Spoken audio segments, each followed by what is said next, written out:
So we're in for a new version of our top 5 selection, and we're doing it with Elizabeth Doerr, editor-in-chief of Quill and Pad, and we're going to do a special ladies selection. So let's go with your first pick. Okay, good morning, Matt. And this is an unusual one for me to do top 5 ladies, but I think this is a good year for it because there's a lot of really nice things out there. And we'll start with the Breguet, La Tradition, for ladies. I think that's a wonderful addition to their line, taking such a technical watch, putting a few jewels on it, and really making that finish sparkle, make it really beautiful, catching the lady's eye, bringing it down to the right size. Way to make a really technical watch perfect for a woman who loves haute horlogerie. Completely agree, and I'm really looking forward to seeing a woman with that watch on her wrist. It's going to be quite something. So, number 2 pick.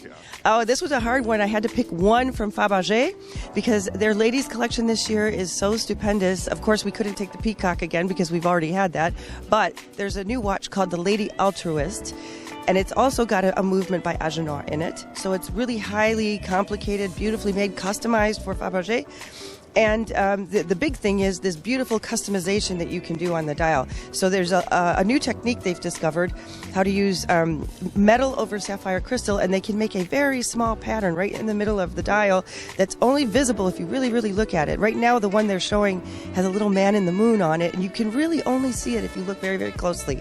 And I was just captivated by it. Yeah, very elegant and with mechanical strength in it. So, okay, so number 3rd. Very surprisingly, I was really captivated also by the Grisogono. Last year, I saw a watch they had designed called the Retro, and it was very retro looking, looked like an old jukebox actually. This year, they redesigned the dimensions a little bit, added their typical jewels, which I'm not usually a massive fan of, but in this case, they did it in such a way, they made that watch so beautiful and perfect for the feminine wrist. Has that retro look, but it's really new looking at the same time. It's not inspired by something from the past, but it looks like it could have come from the past. So I was really captivated by it. It was beautiful. And it's kind of a unisex watch because, I mean, the man version, I like it a lot. I mean, it's very original, but with this ladylike finishing and all those sapphire, emerald, diamond finish, it's really quite something. So, 4th pick. And number 4 comes from Chopard. It's the Luc Esprit de Fleurier Peony. Tough one to say. What sounds like a mouthful is actually an extremely beautiful watch. On the front, we have a mother-of-pearl engraving of a peony flower with diamonds, but it's the back that really got me. When I turn it over, it's this beautiful Florisan engraving on the Luc movement. Stupendous, yeah. Excellent.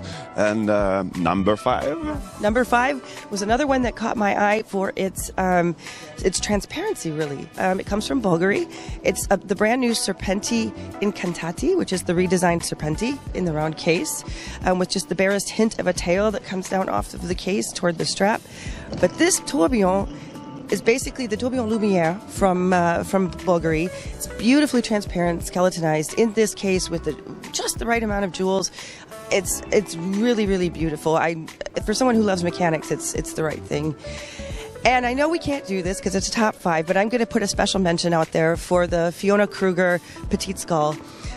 Fiona has done a fantastic job with her skull watches, but they've been a little biggish this far. She's an independent designer who kind of hangs around with the independent watchmakers. She's learned a lot from them, I have to say, because this new skull shows that she's really paid attention to what she's doing. She's learned from Kari and Peter Speak Marine and a few other really established watchmakers in the independent scene that she's known for a while.